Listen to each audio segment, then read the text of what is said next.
뉴스 속으로.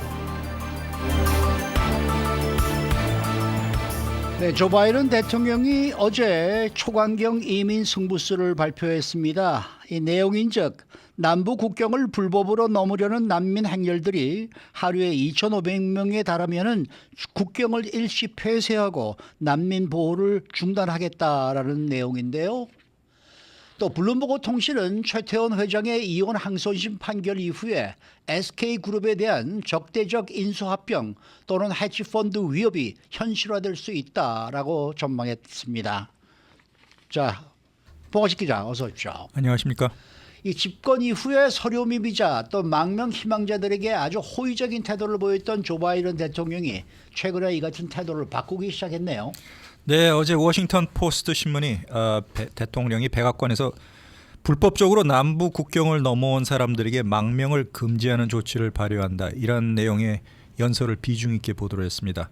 바이든 대통령은 불법 입국자 숫자가 나날이 늘어나면서 미국이 지닌 시스템이 효율적으로 관리될 수 있는 수준으로 줄어들 때까지 이 행정명령을 적용을 하겠다, 이렇게 강조했습니다. 네. 그러면은 전임 도널드 트럼프 전 대통령이 했던 것처럼 앞으로 바이든 대통령도 불법 이민자들에 대해서 좀 적대시할 그럴 것으로 예상이 되나요? 그렇지는 않습니다. 바이든 대통령은 이렇게 얘기했는데, 나는 이민자를 악마화하지 않고 이민자에 의한 혈통 오염을 거론하지 않을 것이다. 그리고 불법 입국한 아이들을 가족으로부터 떼어내지 않고 종교적 신념을 이유로 입국을 금지하는 일도 없을 것이다, 이렇게 말하면서 도널드 트럼프 전직 대통령과 자신은 이 불법 이민자들을 대하는 태도가 다르다는 점을 강조하면서 차별화했습니다. 다만 최근에 미국 여론이 불법 체류자가 무방비 상태로 늘어나면서 시민들이 내는 세금이 아닌 낭비되고 국경 부근의 안전까지 걱정된다는 불만이 커지고 있는데, 대통령 선거를 앞둔 조 바이든 대통령으로서는 뭔가 성의 있는 정책을 내야 할 필요성을 느껴가지고 이번에 이렇게 조치한 것입니다. 네. 그래서 이번에 내놓은 새로운 행정명령은 내용이 어떤 내용을 포함하고 있습니까? 이 구체적인 사안은 대통령이 연설을 마친 직후에 당국자가 별도로 브리핑을 열고 설명을 했습니다. 일주일을 기준으로 남부 국경, 그러니까 멕시코와 만나는 남가주, 애리조나주, 뉴멕시코주, 텍사스주 등지에서 체포된 불법 입국자 숫자가 하루 평균 2,500명을 넘었을 경우에는 이 조치가 시행된다. 그렇지만 하루 평균 1,500명 이하로 떨어진다면 2주일 뒤에는 이 조치가 중단된다고 설명을 했습니다. 그런데 동반자 없이 건너온 어린이 그리고 인신매매 피해자에 대해서는 인도주의 차원에서 예외가 적용될 수 있다, 이렇게 설명했습니다.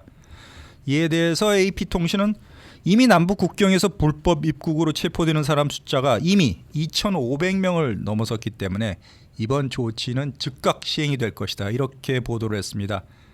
그리고 예전에는 멕시코, 온두라스, 엘살바도르, 과테말라 이런 중미 지역에서 많이 넘어왔는데, 이제 조 바이든 대통령이 집권한 이후에는 더 먼 곳인 베네수엘라, 콜롬비아, 심지어는 아시아의 중국, 인도에서까지 이런 맞아요. 사람들이 넘어오고 있는 실정입니다. 지금 CNN에서 지금 이 문제, 이 뉴스를 가지고 텍사스 히달고라는 데에서 리포트를 하고 있는데, 정말 이 국경 넘어오는 검문소가 있는 곳인데 사람들이 한 명도 안 보이네요. 아무도 없네요. 아무도 없어요. 네. 그러면서 벌써 이러한 이 행정명령의 이 조치가 벌써 효과를 내기 시작했다, 이런 지금 타이틀이 지금 떠 있네요. 네. 그러면 이제까지 묵인하고 있다가 비난받을 각오를 하고 이렇게 뒤늦은 조치를 하는 거는 왜 그런 건가요? 네, 상황이 이제 바이든 대통령이 재집권을 장담할 수 없을 정도로 여론이 불리하게 돌아가고 있기 때문입니다. 네. 2주일 뒤로 예정이 돼 있는 도널드 트럼프 공화당 후보의 첫 번째 대선 TV 토론을 앞두고 있는데, 이 조치가 그 토론 직전에 나왔다는 점을 주시하셔야 될 것 같습니다. 다시 말해서 표를 얻기 위한 바이든 대통령의 승부수다, 이렇게 해석이 되고 있는데, 지난해 말에 한때 하루 10,000명 이상에 달하면서 통제 불능 상태로 치달았던 불법 이민자 문제가 지금은 오는 11월 대선의 최대 핵심 이슈로 떠오르자 초강경책을 바이든 대통령도 칼을 빼든 것입니다. 그렇기 때문에 꾸준히 바이든 대통령을 지지해왔던 진보층 일부에서는 이번 조치에 대해서 반발할 가능성도 나오고 있는데요. 네. 트럼프 행정부 시절에 외국인 망명 제한 조치에 맞섰던 미국 시민자유협회 ACLU의 리 갤런트 변호사는 이에 대해서 소송을 제기하겠다. 망명 금지라는 것은 트럼프가 그것을 시도했을 때와 마찬가지로 완전히 불법이다. 이렇게 AP통신에 말하기도 했습니다. 네, 지금 뭐 민주당 의원들도 바이든 대통령의 이러한 행정명령에 대해서 그래서 또 의견이 반반으로 갈리고 있다라는 그런 이제 이 보도가 나오고 있네요. 심지어는 국제기구인 유엔 난민기구도 성명을 냈다면서요. 네, 유엔도 바이든의 이번 행정 조치가 미국 안의 망명 신청 권리에 가혹한 제한을 가한 것이라고 비난을 했는데요. 새로운 조치는 국제적인 보호가 필요하고 안전을 찾기 위한 실행 가능한 선택지가 없고 심지어 송환 위험에 처할 수 있는 많은 사람들의 망명 접근권을 거부할 것이라면서 다시 한번 생각해달라 이렇게 촉구했습니다. 네. 자, 앞으로 어떻게 또 변화가 있을지 또 기다려봐야 되겠고요. 다음 소식은 외신들도 한국에서 두 번째로 큰 재벌그룹 회장 이혼 소식에 관심을 보이고 있다라는 관련 소식입니다. 네, 어제 블룸버그 통신의 오피니언 칼럼니스트가 10억 달러 규모의 한국 이혼 수치심에 실패했을 때 작동하는 방법 이런 제목의 글을 게재했습니다. 한국의 최대 대기업 중 한 곳이 적대적인 인수합병 표적이 될 수 있다라면서 최태원 회장의 SK에 대한 지배력이 약해질 수 있다 이렇게 전망을 했는데요. 이 칼럼 내용을 보면 지금 최 회장과 여동생 최기원 SK 행복 나눔재단 이사장을 포함한 친족그룹 지주회사인 주 SK 지분의 4분의 1만 보유하고 있다고 설명했습니다. 네. 많지는 않죠.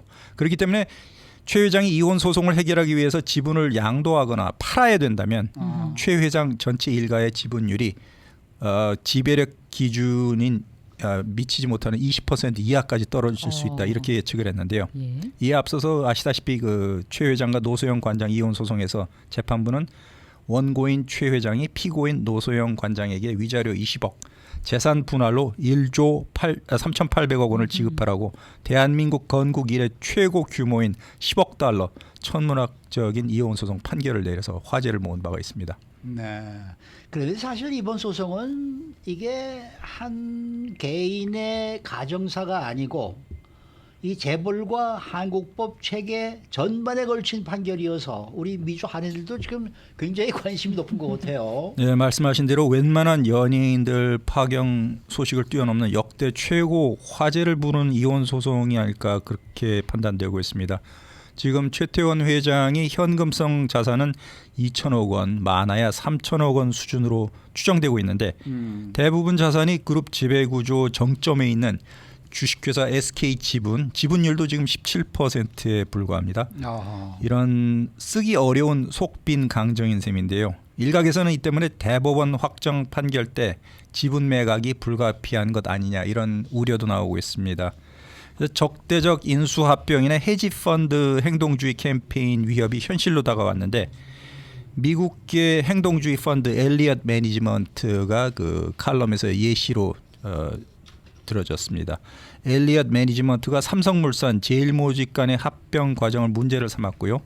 현대자동차 그룹을 상대로도 지배구조 개선을 요구하면서 그동안 한국 대기업들을 먹잇감으로 행동을 왔는데 이번에도 SK를 노릴 수 있다 이런 얘기가 나오고 있습니다. 그리고 이번 판결에 대해서요 해외 언론이 주목하는 또 다른 이유가 있다고 합니다. 그건 어떤 이유에서인가요? 네, SK그룹 평가 가치가 아직까지 상당히 낮다는 점인데요. 판결로 인해서 애널리스트들이 부여한 평균 가치보다 20% 이상 할인된 가격에 SK가 거래가 되고 있다는 얘기입니다. 다시 말해서 대기업 할인, 벤치마킹에 해당되는 한국 코스피 지수가 국제적으로 인정을 받지 못하고 있는 이유 가운데 하나인데 코리아 디스카운트로 알려진 코스피가 현재 일본 니케이의 또는 중국 MSCI 차이나에 비해서 2배, 3배 장부가 이하에서 거래되고 있다는 현실입니다. 한국에서는 적어도 10년 동안 강력한 가족 경영 대기업을 통제하기 위해서 노력을 해왔지만 거의 성공하지 못했고 이번 이혼 소송이 그 시작점이 될 수 있지 않을까 그런 진단이 나오고 있습니다. 재벌가가 경제협력개발기구 OECD 회원국 가운데 한국의 상속세가 두 번째로 높은데 이 상속세를 내지 않기 위해서 자기가 갖고 있는 보유 주식의 주가를 싸게 유지하는 데 만족하고 있다는 현실입니다. 실제 가진 재산을 감추기 위해서 미로처럼 얽혀 있는 지주 회사를 상장해서 전체 주식 시장을 희석시키고 있는 게 한국의 현실이라고 지적을 했습니다. SK그룹 역시 최 회장이 최대 주주로 있는 지주회사 SK를 통해서 다른 계열사를 지배하고 있는 구조인데 이게 바뀔 수도 있다는 얘기입니다. 오늘 SK 주가를 보니까 16만 4천 원이고요. 어제에 비해서 2,100원이 떨어졌습니다. 네. 근데 지금 재미 한인 사회에서의 지금 반응은 어때요? 지금 이 최태원 회장의 이 10억 달러 이혼 이 금을 지불해야 된다는 데 대해서 판사의 그러한 판결에 대해서 찬성이 높습니까? 반대가 높습니까? 많이 흥미롭게 보는 부분은 SK가 성장할 수 있는 뒷 배경에는 노태우 전 대통령의 그 자금이 여기에 투입됐다. 그게 사실일 거예요. 네, 그게 법원에서 인정이 됐다. 그게 수면 위로 드러났다. 이 부분에 대해서 관심을 많이 갖는 듯합니다. 뭐 이혼을 했냐 안 했냐가 중요한 게 아니라 그 부분이 법정에서 드러났다. 수면 위로 떠올랐다. 네, 거기에 많은 흥미를 갖고 근데 계시더라고요. 이현주 씨가 알고 계시는 여성분들은 되게 잘 됐다고 그러지 않아요? 뭐라고들 얘기를 해요? 그렇죠. 뭐 개인적인 뭐 사생활 부분이니까 그 두 사람의 부분이긴 합니다만은 많은 대부분의 여성분들은 남편의 외도 부분에 대해서는 용납이 안 되죠. 네. 아니 근데 미국에서는 사실 이렇게 부부가 말이죠. 이렇게 살다가 이혼하게 되면 반 정도 주지 않아요? 미국에서는 그동안 특히 캘리포니아주는 여성 인권이 뛰어난 주로 알려져서 한 반반 나누는 경우가 반반씩 많은데 나누지 않습니까? 할리우드 연예인들 보면 거의 50% 맞는 것 같습니다. 근데 저 노소영 씨는 지금 35%밖에 못 받더라고요. 그러니까 한국은 아직도 법이 네. 아직도 지금 남자 쪽이 더 강해. 맞아요. 네. 맞아요. 좀 결이 네. 다른 얘기입니다만은 뭐 성추행, 성폭행과 관련한 이런 것들은 형량을 보면 너무 낮아요. 뭐 그런 부분 이거는 결이 많이 다른 얘기가 되겠습니다만은 법정에서 여성의 지위가 미국보다 많이 낮은 건 사실입니다. 한국에서는. 네. 그러니까 이게 이번 기회에 여성의 이혼하는 여성들의 파워가 좀 더 세질 수 있는 하나의 좋은 케이스가 되지 않았나. 이건 사실인 것 같아요. 네. 전환점이 될 수도 네? 있겠군요. 네. 네, 맞습니다. 한국에서 이혼당했다는 여성분들을 보면 다 그냥 모든 거를 하나도 얻지 못하고 네. 다 뺏기고 나왔어요라는 맞아요. 이야기가 지금까지 대부분이었지 않습니까? 양육권마저도 제대로 못 글쎄 챙기는 말이죠. 어머니들이 많이 계시죠. 네. 네. 그래서 은근히 속으로 박수 치는 사람이 많은 것 같아요. 네, 아자. 여성분들 아자. 네. 자, 다음 소식입니다. 조금 전에 이 국경 문제에 대해서 이 말씀을 해주셨는데 미국의 이웃이 바로 이 멕시코인데 헌정사상 첫 번째 여성 대통령을 배출하지 않았습니까? 그런데 또 경제에 대한 전망은 그렇게 밝지가 않다라는 그런 얘기네요. 네, 멕시코 정계도 상당히 보수적인 편인데 200년 만에 처음으로 개혁 성향의 여성 클라우디아 쉐인바움이 대통령으로 당선이 됐습니다. 정치 성향이 좌파이기 때문에 시장의 불안이 높아지고 있는데 새로운 경제팀이 시장 안정성을 보장하겠다고 약속은 하고 있습니다. 집권 좌파 국가재생운동 소속인 쉐인바움 후보는 이번 대선에서 56%를 득표해서 압도적인 지지로 대통령이 당선이 됐는데 개혁 때문에 경제가 들썩일 것이라고 우려를 해서 멕시코 주가가 한때 6%나 급락을 했습니다. 그러자 재무장관이 투자자들을 상대로 우리 프로젝트는 멕시코 중앙은행 자율성을 존중하겠다. 바뀌는 것은 많지 않을 것이고 법의 지배를 준수하고 국가와 외국 민간 투자를 촉진하는 그런 방안을 추진하겠다. 이렇게 해명을 하고 나섰습니다. 거시경제의 안정성을 보장하고 재정 운영도 신중하게 하겠다. 그리고 투자자, 신용평가기관과 긴밀히 앞으로도 접촉할 것이라고 확약을 했습니다. 그렇지만 쉐인바움은 과거 정권에서 물려온 막대한 재정 적자를 그대로 물려받을 전망입니다. 국제통화기금 IMF가 올해 멕시코 재정 적자가 6% 수준에 달할 것으로 예상하고 있는데 스탠다드 앤 푸어스는 새로운 행정부가 멕시코 국가 회계 통화 무역 정책을 실질적으로 바꿀 것으로는 믿지 않는다.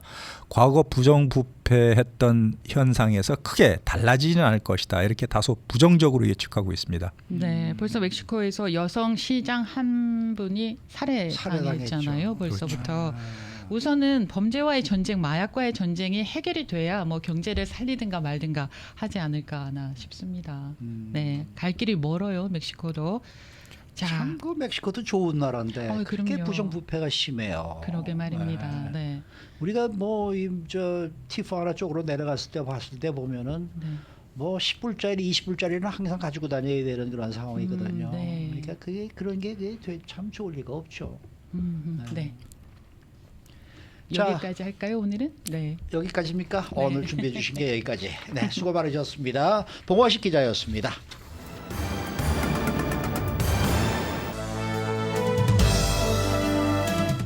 인사이드 아메리카.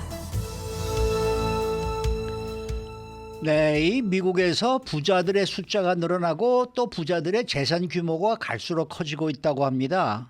이 바로 이 미국인들의 투자 소득이 사상 최대 수준을 기록했기 때문인데 이 때문에 고물가에도 불구하고 소비를 지속할 수 있다라는 분석도 나오고 있습니다. 이거 캘리포니아주가 Fortune 500 대기업을 가장 많이 유치하고 있는 주인 것으로 나타났습니다. 최근 가장 뜨거운 AI 인공지능 본거지이자 여전히 기술 산업의 수도라는 평가 때문입니다. 박현규 기자. 네, 안녕하십니까. 미국인들의 투자 소득이 사상 최대에 달했다고요? 네, 미국인들의 올 1분기 이자 소득 또 배당 소득이 얼마나 되는지 연방 상무부가 발표를 했는데요. 올해 1분기 미국인들의 이자와 배당 소득은 총 3조 7천억 달러였습니다. 이게 4년 전과 비교를 해봤을 때 7,700억 달러가 늘어난 겁니다. 이와 함께 또 연방준비제도의 조사 결과를 살펴보면 지난해 4분기 주식과 부동산, 연금 등 미국인들의 총 자산 규모는 역대 최대 수준을 기록했습니다. 이렇게 투자 소득이 늘어나게 된 배경에는 아무래도 주식이 꽤 상승한 데 따른 이유가 되지 않겠습니까? 그렇습니다. 특히 AI 열풍으로 요즘 엔비디아 등 반도체 기업 그리고 테크 기업, 심지어 유틸리티 기업의 주가까지 끌어올리고 있죠. 오늘도 뉴욕 증시 3대 지수 모두 상승세 나타내고 있는데요.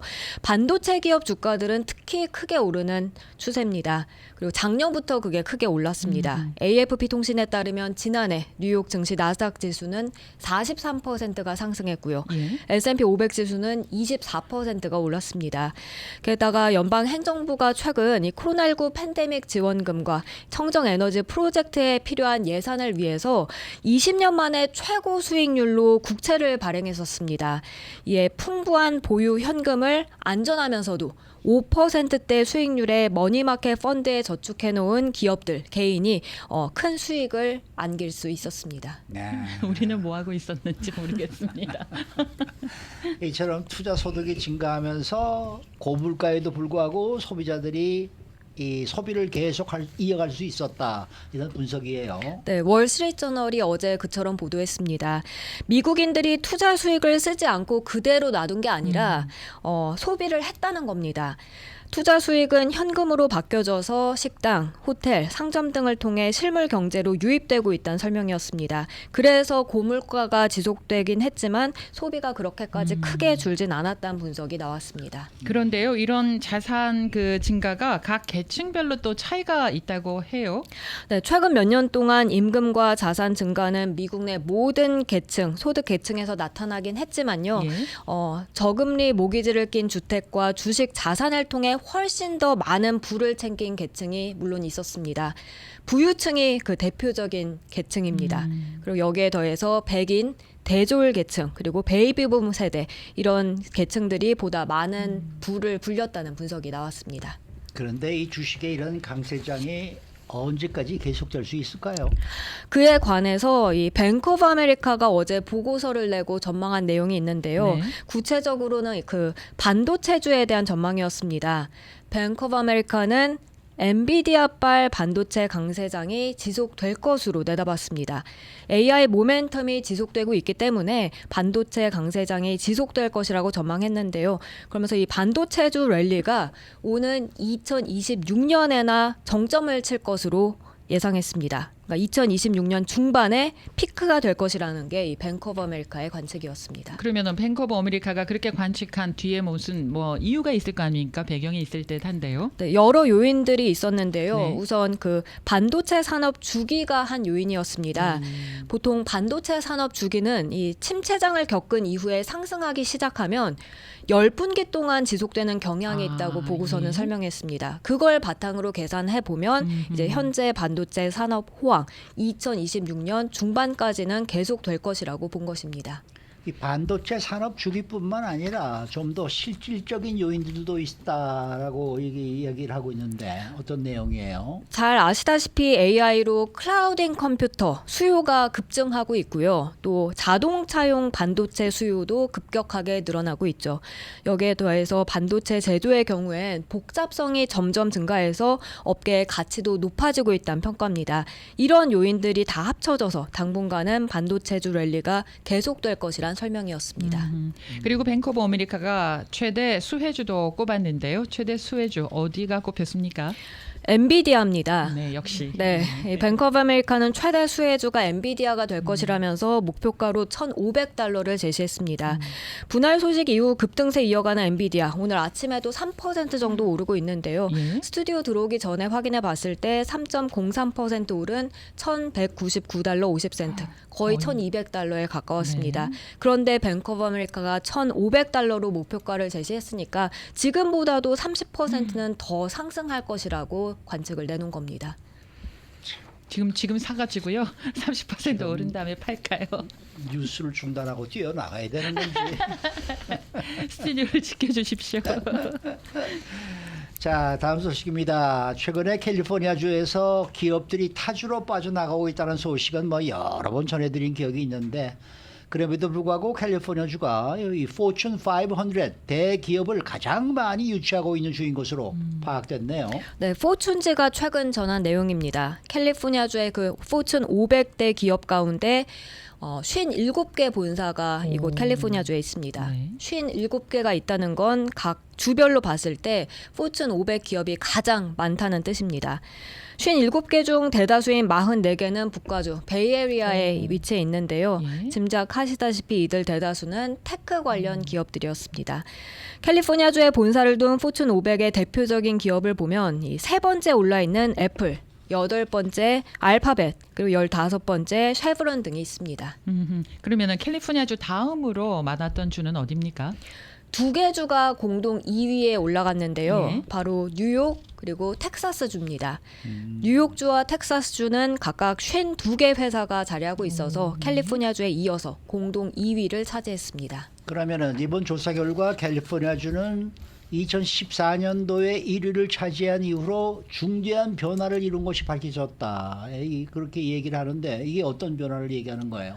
캘리포니아주에서는 올해 들어서만 이 포춘 500 기업 5개 기업이 사라졌습니다. 그런데도 1위를 차지했다는 점 눈길을 끄는데요. 5개가 빠진 대신 9개 기업들이 더 신규 진입했습니다. 네. 9개 기업들 몇 개만 짚어보면요. 그 식품 배달 회사 도어대시, 부동산 투자 회사 프롤로지스, 청소 도구 제조 회사 크랄락스, 그리고 스포츠웨어 회사 워크데이 등입니다. 포춘지가 이런 내용을 전하면서 캘리포니아주에 대해서 전체적으로 어떤 평가를 내리면서 마무리했나요? 네, 포춘지는 이 캘리포니아주를 미국 기술 산업의 수도라고 일컬었습니다. 네. IT 산업 발전에 크게 기여했다는 평가를 내놨고요. 특히 AI의 본거지라는 점 짚었는데요. AI 부문에서 가장 큰 투자 또 기술 혁신을 위해 기여한 점도 빼놓지 않았습니다. 그렇다면 캘리포니아주에서 공동 2위인 뉴욕과 텍사스는 어떤 평가를 받고 있습니까? 뉴욕 같은 경우에는 이제 미국에서 가장 인구가 많은 뉴욕시, 금융 중심지, 컨설팅 업체 중심지로 여전히 미국에서 최고의 위치를 차지하고 있다는 평가인데요. 그렇지만 한편으로는 캘리포니아주의 가장 큰 경쟁지라는 점 평가를 내놨습니다. 네. 그런가 하면 텍사스주는요. 이 최근 치열한 경쟁을 거쳐서 이렇게 미국 2위의 경제력 주로 등극했는데요. 기업 친화적인 정책을 펴고 있죠. 네. 규제도 해제하고 세금도 많이 인하해서 텍사스로 옮겨간다는 그런 기업들 소식 자주 나왔는데요. 테슬라 같은 대기업, 또 제약업계의 맥케스 같은 대기업의 본사를 유치할 수 있었다고 합니다. 네. 수고 많으셨습니다. 고맙습니다. 박현경 기자였습니다.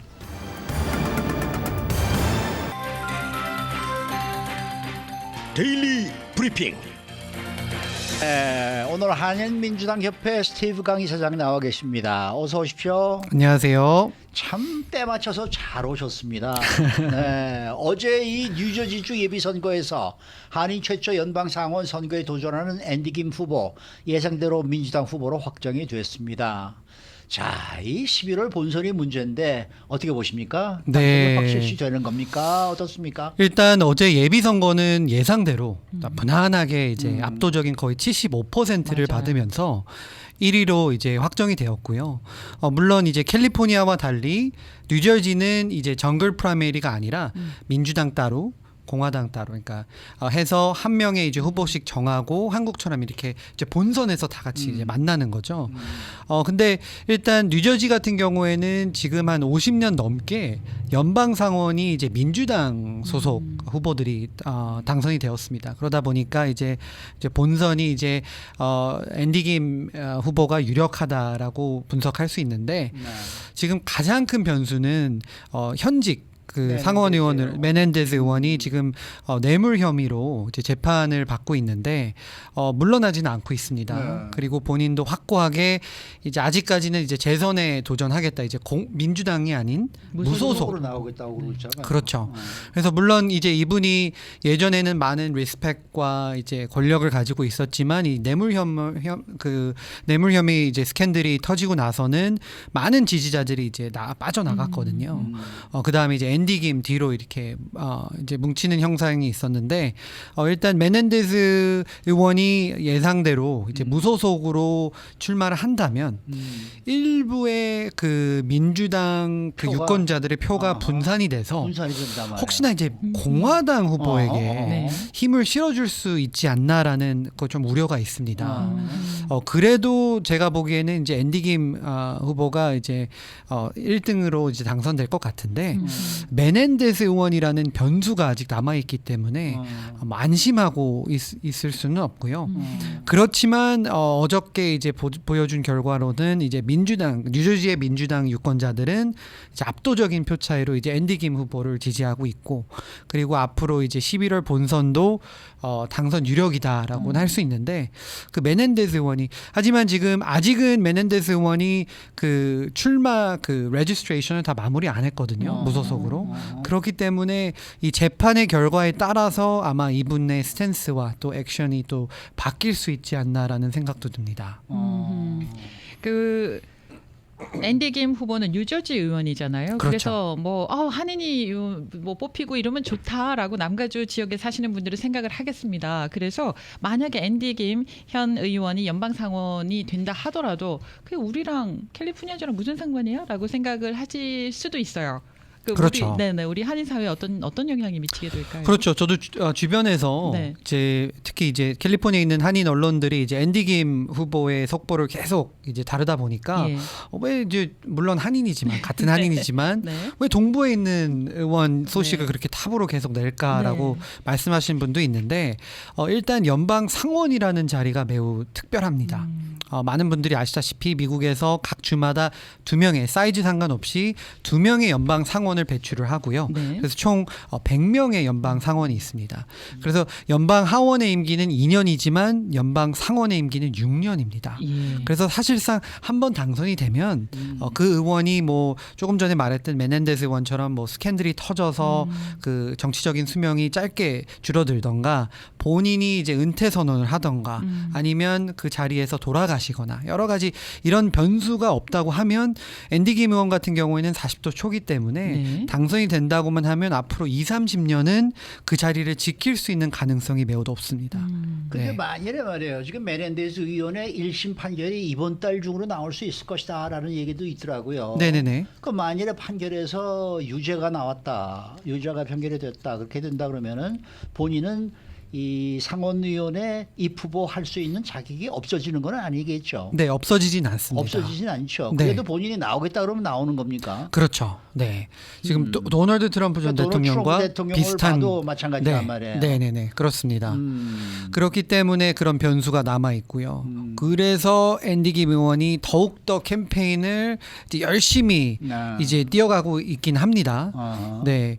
그래서 그리고 또 이제 메넨데스 의원이 조금 전에 말씀드렸듯이 6년 텀이 있다 보니까 오랫동안 지금 하다 보니까 뉴저지 주에서는 거의 대부분의 유권자들은 메넨데스 의원 이름을 알고 있습니다. 아, 네. 네. 워낙 오랫동안 상원에서 이제 섬겨와서 그래서 이제 뉴저지에 있는 한인 사회와도 가까운 그 교류를 가지고 있어서 일부 한인들은 또 메넨데스 의원을 또 지지를 하고 있었습니다. 아, 네. 그래서 그렇고요. 그래서 일단 그 상원의 자리는 그렇게 중요하고요. 또는 그 우리 한인 사회에 줄 수 있는 임팩트는 100명의 연방 상원이기 때문에 하원과 달리 상원은 인준 절차가 있습니다. 네. 예를 들면 뭐 판사 후보, 장관 후보, 여러 가지 대통령이 임명하는 후보들의 그 인준 절차를 그분 연방 상원에서 절차를 거쳐야 하기 때문에 이 한 명의 연방 상원 의원이 한 후보를 반대하거나 네. 딜레이라 시키나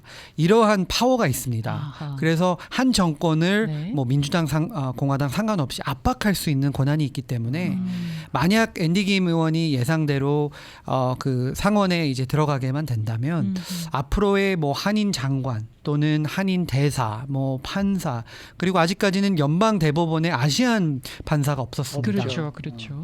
그러한 중요한 자리에 이제 아시안 아메리칸 후보 또는 한인 후보를 지지할 수 있는 저희의 이제 권한이 생겼고요. 그리고 비록 우리는 캘리포니아에 있지만 이곳 앤디 김 의원이 이제 캘리포니아에 자주 방문을 해서 네. 뭐 후원금도 행사도 하셨지만 또 많은 이제 한인 단체장 리더들과 또는 이 커뮤니티와 만남을 통해서 우리 한인 사회에 있는 여러 가지 이슈들을 잘 숙지하고 있습니다. 그렇기 때문에 당선만 된다고 하면 우리에게 아주 큰 든든한 네, 상원 의원이 또 하나 생기는 거라고 저는 생각을 합니다. 우리 한인 커뮤니티에게는 하늘이 준 찬스죠. 그럼요. 네. 네. 이런 기회가 언제 또 오겠어요? 이번에 이 앤디 김 후보가 반드시 당선이 돼야 될 수밖에 없는 그런 상황이니까 우리로서는 정말 열심히들 좀 이 시청자 우리 청취자 여러분들 또 시청하시는 분들 모두 앤디 김 후보를 위해서 많은 좀 협조를 네. 부탁드리겠습니다. 기부도 좀 많이 해주시기 바랍니다. 어제 이 뉴저지 예비선거도 있었지만은 또 연방의회에서는 입양인 시민권법이 양당 의원들의 지지를 받으면서 또 재발의가 됐습니다. 이 미국에는 수만 명의 한국계 입양인들이 있는데 이쯤에 2만 명의 한인 입양인들은 미국의 시민권을 받지 못하고 있다. 그러면서 이 서류미 비자로 힘든 세월을 살아가고 있다. 이런 얘기인데 이게 도대체 어떤 법안인지 다시 한번 좀 설명 부탁드리겠습니다. 네, 저도 지난 주말에 워크숍을 참석하면서 이 해당 이슈에 대해서 많은 것을 배우고 갔는데요. 일단 미국 역사에서 1945년에서 1998년 사이에 약 거의 한 5만 명의 한국계 입양인이 이제 미국에 들어왔습니다. 네. 근데 그 중에서 거의 2만 명이 이 해당 그 날짜에 들어오신 분들 중에서 2만 명이 미국 시민권을 받아야 되는데 자동으로 받아야 되는데 여러 가지 서류적인 문제로 받지를 못하고 지금은 이제 성인이 됐지만 서류 미비자 불체자의 신분으로 살아가고 있습니다. 그게 양부모의 잘못이란 말입니다. 그죠? 그렇죠. 네. 그래서 원래는 예전의 시스템은 이렇습니다. 이제 입양이 되면 자동적으로 이분이 이 아이가 시민권을 받게 되는데 이 해당 입양한 부모가 여러 가지 이제 서류나 그 숙제가 좀 남아 있습니다. 근데 그런 거를 그 당시에 뭐 모르거나 깜빡하거나 여러 가지 이슈 때문에 제대로 파일이 안 돼서 이분들이 그 미스가 된 거죠. 네. 그래서 당연히 부모와 이 자녀는 미국에 오랫동안 살아왔고 드라이버스 라이센스도 있고 소셜 세큐리티도 나오고 텍스도 내고 하니까 네. 또 투표하신 분들도 있습니다. 일부는. 네. 그래서 당연히 나는 미국 시민이다라고 생각을 하고 있었는데 나중에 뭐 범죄가 일어나서 뭐 처벌을 받거나 또는 지금의 캘리포니아 리얼 아이디 받지 않습니까? 네. 리얼 아이디를 바꾸면서 여러 가지 페이퍼를 제출하는데 여기 뭐가 걸리는 거예요. 그렇군요. 그래서 거기서 시민권이 아닙니다라고 알게 돼서 나중에 이제 만 18세를 넘어가서 이제 성인이 돼서 살고 있는데 이런 사실이 알게 되어서 이분들이 많은 어려움을 겪고 있습니다. 네, 이분은 한국 국적도 없단 말입니다. 그렇죠. 한국 네. 국적도 없고 미국 국적도 네, 없고 네. 이제 완전히 좀 애매한 네. 상황이고 그래서 이거를 해결하려고 지금 수십 년 동안 많은 분들이 노력을 하고 있어서 2000년도에 비슷한 법안이 통과가 됐는데 그거는 이제 미성년자에게만 네, 시민권을 다시 주자. 통과가 돼서 그 당시에 미성년자 입양인들에게 모두가 이제 시민권이 제공이 되었습니다. 자동으로 이제 시민권이 주어지는 거네요. 하지만 문제는 이제 45년에서 1998년도 거의 2만 명의 한국계 입양인들은 아직까지도 그러한 시민권을 받지 못하고 있어서 합법적인 신분이 없습니다. 그렇기 때문에 많은 어려움을 겪고 있고 그래서 어저께 이제 워싱턴주 연방 하원 의원이 이제 리드해서 발의된 이제 이 법안을 통해서 나머지 이제 성인 입양인들에게도 시민권을 줘야 된다라는 법안이 발의가 됐는데 제가 조금 안타깝게 생각하는 게 요번 그 의회 임기가 한 6개월 정도밖에 남지 않았거든요. 시간이 너무 그런 게또 없네요. 있네. 네, 그래서 이 법안이 통과가 적용이 되려면 연방 하원, 상원 다 통과가 되고 예. 대통령의 서명을 받아야 되는데 네. 6개월이라는 너무 짧은 타임라인. 네. 그래서 만약에 6개월 안에 통과가 안 되면 폐기가 되고 내년에 이제 또, 재선 또는 네. 당선된 의원들이 다시 또 리드를 해야 되거든요. 그렇기 때문에 하지만 이번에 또 발의가 됐기 때문에 통과가 안 되더라도 내년 1월에 다시 한번 우리가 이거를 재발의를 해서 한인 커뮤니티가 전폭적으로 지지를 해주셔서 좀 관심을 보여주셔야 저는 생각이 됩니다. 그동안 5번이나 법안이 올라갔더라고요. 그런데 모두 다 통과가 못 됐고 지난번에는 하원에서는 통과됐는데 상원에서 통과가 안 됐더라고요. 그러면 우리 한인분들이 이 일을 추진하기 위해서는 무슨 일을 어떻게 해야 하는 게 좋을까요? 네, 좀 전에 말씀드렸듯이 네. 연방 상원이 또 100명이 있고 네. 또 하원은 435명이 있습니다. 미국에. 예. 그렇기 때문에 이 라디오 코리아를 듣고 계신 분들은 이곳 LA뿐만 아니라 예. 미 전역에서 전역에. 듣고 계시기 때문에 예. 이 이슈가 좀 울림이 받으셨다고 하시면 본인이 살고 계시는 사업하시는 지역이 아니라 홈 애드레스를 갖고 있는 뭐 오렌지 카운티가 됐던 북가주가 됐던 콜로라도가 어디든. 됐던 그 해당 지역구 의원에게 꼭 이 법안을 이제 찬성해 달라고 이제 구글에 검색하시면 자세한 내용이 또 나옵니다. 그렇기 네. 때문에 많은 관심을 갖고 지지 저는 좀 어. 부탁드리고 싶었습니다. 편지 쓰기 뭐 이런 거 해야 되겠네요. 그럼요. 예, 연방 하원 의원 또 아니면 연방 의원실에 상원 전화를 해서 전화해서. 이 해당 법안을 네. 지지해 주세요라고 전화해도 되고. 짧은 코멘트만 남기셔도 네. 큰 도움이 됩니다. 우리말로 하셔도 되겠습니다. 그죠? 네, 맞습니다. 통역은 그쪽에서 알아서 하시고 우리는 우리 의견을 남기는 게 중요하겠습니다. 네. 자, 그 뭡니까? 사실 그 우리 한인들은 미국의 시민권을 따자마자 패스포트를 다 만들지 않습니까?